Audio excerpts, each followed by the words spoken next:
Okay so hello and welcome to the geography. देखो ये perspectives है। पर्सपेक्टिव्स में हमने अभी तक ग्रीक्स पढ़ लिए हैं, we have studied the Romans, Arabs पढ़ लिए हैं। तो मैं इनका थोड़ा आपको सिर्फ और सिर्फ ट्रिक्स रिवाइज करवा देती हूँ। हमने ग्रीक्स का पढ़ा था, वी हैव स्टडीड ग्रीक्स का ट्रिक विच इज हटा, हा, हा, ए, हपा। ठीक है, ये ऐसा पढ़ा था। एंड देन रोमन्स में है स्ट्रेबो एंड पॉलेमी। देन आपके अरब में है, अरब में वी था हम्बेबक। ठीक है, हम बी बक, हम बेबक। ठीक है, अब हम बेबक में जो आपका एच ए था, it was from the Hawqal, A for the Masudi, B for the Biruni, I for the यहाँ पर Idrisi, and B A is for the Battuta and K for the Khaldun. ठीक है, फिर impact of the exploration में पहले we have the Marco Polo, Christopher Columbus, Vasco da Gama, Ferdinand Magellan, Captain James Cook, Varenius and Kant. तो अभी हमको यहाँ पर वरीनियस एंड कांत के बारे में पढ़ना है। तो पहले जो whatever we have studied, let's revise that first. Firstly we have, देखो मैंने यहाँ पर मार्टिन वोल्डेसेम्युलर के बारे में नहीं लिखा है, तो मार्टिन वोल्डेसेम्युलर के बारे में सुन लो कि इन्होंने साउथ और जो नॉर्थ अमेरिका है पहली बारी उसका क्लियर डिपिक्शन किया था। और जो मैप है, मैप ही हैज प्रेजेंटेड, इसको बोलते हैं कार्टा मेरियाना। ठीक है, कार्टा मेरियाना इसको बोलते हैं। और इन्होंने जो अमेरिका नाम दिया था वो अमेरिको वेस्पुची, जो भी आपके अमेरिको वेस्पुची थे उनको ऑनर करने के लिए ये नाम जो है वो दिया गया था। ठीक है, फिर we have the Christopher Columbus, नहीं फिर we have the Marco Polo. ठीक है, मार्टिन वेल्डेसेम्युलर के बाद थे मार्को पोलो। अब ये जो मार्को पोलो है, इन्होंने बुक लिखी थी which was called as the million. ठीक है, इस द मिलियन में इन्होंने जो ईस्ट है, ईस्ट मतलब जो हमारा एशिया है, एशिया के बारे में काफ़ी कुछ वंडर्स के बारे में इन्होंने बोला। तो जो यूरोप्स हैं, Europes were very fascinated, it has sparked kind of interest in the East. ठीक है, फिर Christopher Columbus, Christopher Columbus has invented the America, कब, in the 1492। Then we have the Vasco da Gama, इन्होंने इंडिया और Europe के बीच का सी root find करा 1498 में। फर्डिनेंड मैगलन ने पहली बारी सरकमवेंट किया ग्लोब को, और इन्होंने बोला कि जो हमारा ग्लोब है वो क्या है, it is a kind of round. ठीक है, then we have the captain James Cook, captain James Cook ने जो है पैसिफिक, न्यूजीलैंड और ऑस्ट्रेलिया, वहाँ के जो प्लेसेस हैं, ठीक है, New Zealand, Pacific ocean and Australia, New Zealand, इनका जो है वो दौरा किया। and he has contributed in the field of oceanography and geography. ठीक है, then we would be talking about the Kant and Varenius। अब कांत एंड वरीनियस क्यों इम्पोर्टेंट है, क्योंकि ये जो दोनों हैं, कौन, कांट और Varenius. So one minute, Kant and Varenius को क्या बोला जाता है collectively, they are called as the, जो भी कांत और वरीनियस ने फिलोसफीज दी या फिर जो भी इन्होंने थीरीज प्रोपाउंड करी, ठीक है, इससे एक शिफ्ट आया जियोग्राफी में। और उस शिफ्ट को क्या बोलते हैं, उसको बोलते हैं classical period of the modern thought. मतलब इन दोनों का जो थॉट है इसको बोलते हैं classical period of modern thought. ठीक है, classical period of modern thought. ठीक है, तो यदि आपसे पूछ ले, ठीक है, यदि आपसे पूछ ले कि भाई classical period of modern thought जो है इसको किसने प्रपाउंड किया है, तो मिस्टर वेरीनियस एंड मिस्टर कांट। ठीक है, सो दोनों ने जो है मिलकर ये प्रपाउंड किया है, and they have given multiple what ever से द थीरीज। ठीक है, तो वो हम पहले देख लेते हैं यहाँ पर, लेट्स सी। अब जो वरीनियस है, मिस्टर बर्नहार्ड वरीनियस, इन्होंने एक बुक लिखी है जियोग्राफिका जनरलिस। ठीक है, अब आपका कंफ्यूजन शुरू होगा क्योंकि अब बहुत सारे नाम है जियोग्राफिका से, तो पहले वो देखते हैं। ठीक है, हमने देखा कि जो स्ट्रैबो साहब हैं, स्ट्रैबो साहब ने लिखी है जियोग्राफिका। क्या लिखी है इन्होंने, इन्होंने लिखी है जियोग्राफिका। और ये जो जियोग्राफिका है इसको general treatise on the geography भी बोलते हैं। क्या बोलते हैं, general treatise on the geography. दूसरा ये स्ट्रैबो साहब है। ठीक है, फिर पॉलेमी साहब ने क्या लिखा है, पॉलेमी साहब ने लिखा है जियोग्राफी, जियोग्राफी। ठीक है, it is also called as the guide to geography.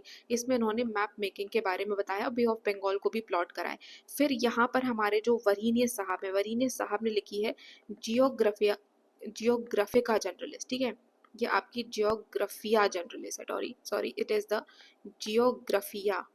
ठीक है, ये जियोग्राफिया जनरलिस है, यहाँ पर जियोग्राफिका था, याद रखना, जियोग्राफिका और जियोग्राफिया जनरलिस अलग है। ठीक है, तो इन्होंने जियोग्राफिया जनरलिस के बारे में लिखा है, और ये माना जाता है कि ये साइंटिफिक ज्योग्राफी के ऊपर एक फाउंडेशनल टेक्स्ट है, ठीक है। क्या है? एक फाउंडेशनल टेक्स्ट है साइंटिफिक ज्योग्राफी। अब देखो साइंटिफिक ज्योग्राफी किसी ने बोला है क्या? अभी तक हमने नहीं सुना, बट ये जो वरीनियस साहब हैं, ज्योग्राफी का जनरलिस्ट इन्होंने लिखी, और साइंटिफिक ज्योग्राफी बोला कि ये जो है, ये ज्योग्राफी का जनरलिस्ट, ये साइंटिफिक टेक्स्ट है, ठीक है। साइंटिफिक ज्योग्राफी के ऊपर एक फाउंडेशनल टेक्स्ट है, ठीक है। इन्होंने एक और चीज को ऑथर किया which was called as the description Regni Japoniae et Siam. क्या? Description Regni Japoniae et Siam, ठीक है। Description Regni Japoniae et Siam इन्होंने लिखी है। और ये पहले वरीनियस पहले ज्योग्राफर थे जिन्होंने ज्योग्राफी को टू पार्ट्स में डिवाइड करा, ठीक है। एक है आपका जो भी आपका जनरल ज्योग्राफी है, दूसरा आपका स्पेशल ज्योग्राफी है। अब जनरल ज्योग्राफी क्या है? जनरल ज्योग्राफी वो जो कि फिजिकल या फिर यूनिवर्सल है, जहाँ पर आप कॉमन लॉज बना सकते हो, ठीक है। क्या था? ओके, ज्योग्राफी को एक था आपका जनरल और दूसरा है स्पेशल। अब जो आपकी जनरल है उसमें क्या कर सकते हो आप? फिजिकल या फिर यूनिवर्सल लॉज, जो भी आपके जनरल लॉज हैं वो। और स्पेशल में क्या है? जो भी रीजन से रिलेटेड है, एक पर्टिकुलर रीजन में एक पर्टिकुलर ज्योग्राफी ऑपरेट करती है and it has a different phenomenons as well. So जो स्पेशल ज्योग्राफी है वो रीजनल डिस्क्रिप्शन के बारे में डील करती है, ठीक है। सो this is the thing, he was the first geographer जिन्होंने जो जोग्राफी उसको जनरल और स्पेशल में डिवाइड करा। और जो जनरल है वो फिजिकल यूनिवर्सल लॉ से डील करती है, और जो स्पेशल है वो रीजनल डिस्क्रिप्शन से डील करती है, ठीक है। और इन्होंने बोला कि जो ह्यूमन जोग्राफी है, ह्यूमन जोग्राफी को as a footnote work करना चाहिए। एज अ फुट नोट किसके वर्क करना चाहिए? फिजिकल जोग्राफी के। मतलब इन्होंने बोला कि फिजिकल जोग्राफी जो है वो सुप्रीम है, उसके फुट नोट पर होनी चाहिए ह्यूमन जोग्राफी। ऐसा इनका बोलना था। किसका? वरीनियस का। तो वरीनियस ने चार चीजें दी हैं। एक तो ज्योग्राफी का जनरलिस्ट जो कि साइंटिफिक ज्योग्राफी के ऊपर फाउंडेशनल टेक्स्ट है, फिर description Regni Japoniae et SIAM, ये बोला। और ज्योग्राफी को दो पार्ट में डिवाइड कर दिया, जनरल ज्योग्राफी और स्पेशल ज्योग्राफी, ठीक है। और बोला कि ह्यूमन ज्योग्राफी को फिजिकल ज्योग्राफी का फुट नोट होना चाहिए। फिर एक और चीज, अब हम इमैनुअल कांट के बारे में पढ़ेंगे। जो कांट हैं उन्होंने दो कंसेप्ट को रिकॉग्नाइज करा। पहले आ जाते हैं आपके पहला आ जाता है आपका कोरोग्राफी और दूसरा आता है आपका क्रोनोग्राफी। अब कोरोग्राफी क्या? कोरोग्राफी का मतलब है, हमने पढ़ा है कि जो स्ट्रेबो साहब है उन्होंने भी क्या बोला था? उन्होंने भी कोरोग्राफी बोला था। कोरो मतलब क्या? कोरो मतलब if you are studying with respect to the space किसी रीजन के रिस्पेक्ट में यदि आप पढ़ रहे हो, so that is called as the chorology, ठीक है। Choro, so this is the chorography. And chrono का मतलब होता है जैसे आप पढ़ते हो क्रोनोलॉजी। सो क्रोनोलॉजी यदि आप टाइम के रिस्पेक्ट में पढ़ते हो, if you are studying with respect to the time, तो that is called as a chronography. और इनकी मेजर पीएचडी थीसिस किस पे थी? डी एग्ने। एग्ने मतलब क्या? एग्ने से आपको समझ आ रहा है, it is related to the fire. तो ऑन फायर, ठीक है। सो डी एग्ने इनकी एक मेजर पीएचडी थीसिस थी। फिर इन्होंने जो है काफ़ी वर्क लिखे, जैसे natural history, general natural history and theory of haven. आप तो ये लिखो कि भाई जो थ्योरी ऑफ हेवन है वो इन्होंने लिखी है, general natural history and theory of haven. फिर इन्होंने क्रिटिक ऑफ प्योर रीजन भी लिखा है एंड क्रिटिक ऑफ जजमेंट भी लिखा है। Critique of pure reason and critique of judgement, ठीक है। ये क्रिटिक वाले इन्होंने लिखे हैं। Then anthropology, anthropology from the pragmatic point of view. Pragmatic क्या होता है? रियलिस्टिक पॉइंट ऑफ व्यू, ठीक है। तो एंथ्रोपोलॉजी को जो आपका रियलिस्टिक पॉइंट ऑफ व्यू से लिखने का काम भी इमैनुअल कांट का ही था। फिर इनकी एक इंपॉर्टेंट बुक है which is called as the अनकोंग दिगोंग।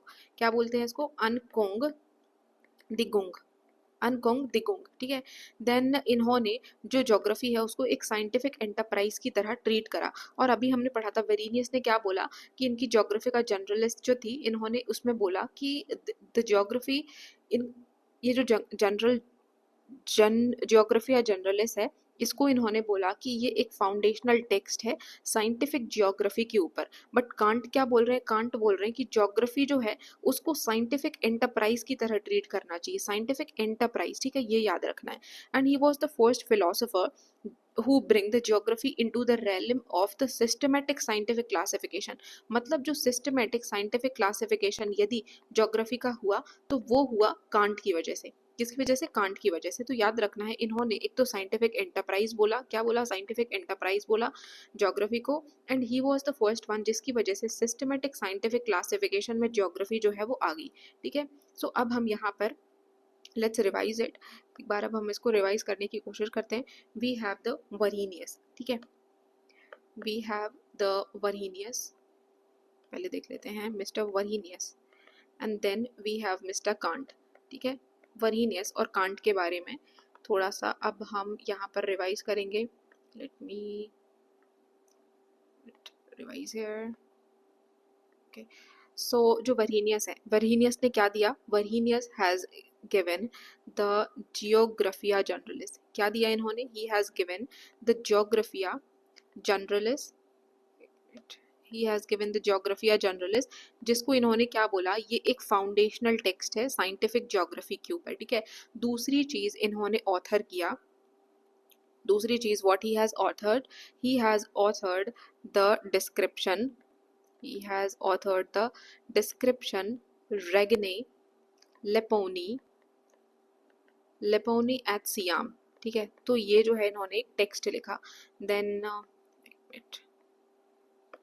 then he has also written, he was the first one जिन्होंने जो ज्योग्राफी है उसको दो पार्ट्स में डिवाइड करा. एक तो है आपका जनरल और दूसरा है आपका स्पेशल. मतलब ये यूनिवर्सल या फिर फिजिकल, और ये जो है सिस्टमेटिक आपकी रीजनल. और इन्होंने बोला कि जो ह्यूमन ज्योग्राफी है उसको एज अ फुट नोट सर्व करना चाहिए किसके?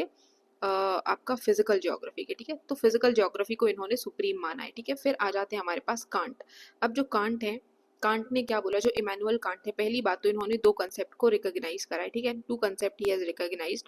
The first concept was the choreography.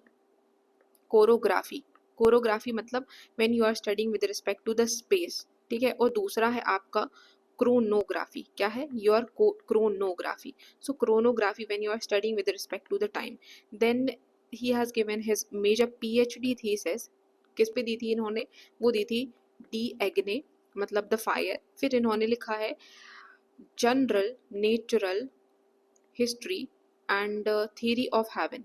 ठीक है. And second he has critique of pure reason and critique of judgement he has given. And then जो आपकी एंथ्रोपोलॉजी है from the pragmatic point of view. क्या? Pragmatic point of view. And then he has written the एन कोंग दिंगोंग. क्या लिखा है? एन कोंग दिंगोंग. ठीक है. एन कोंग दिंगोंग ही हैज रिटन. एंड इन्होंने, he was the first one जिन्होंने ज्योग्राफी को क्या किया? साइंटिफिक एंटरप्राइज के लिए, साइंटिफिक एंटरप्राइज की तरह ट्रीट किया. और इन्हीं की वजह से, he was the first philosopher, इनकी वजह से जो ज्योग्राफी है उसको सिस्टमेटिक साइंटिफिक क्लासिफिकेशन में क्लासिफाई करा जाने लगा. मतलब सिस्टमेटिक साइंटिफिक क्लासिफिकेशन होने लग गया. किसका? ज्योग्राफी का. तो ये जो है वरीनियस है. And then we have the Kant. अब इसके बाद हम जो फाउंडर्स हैं of the modern geographical thought वो देखेंगे. ठीक है. We would be seeing the founders. So thank you so much.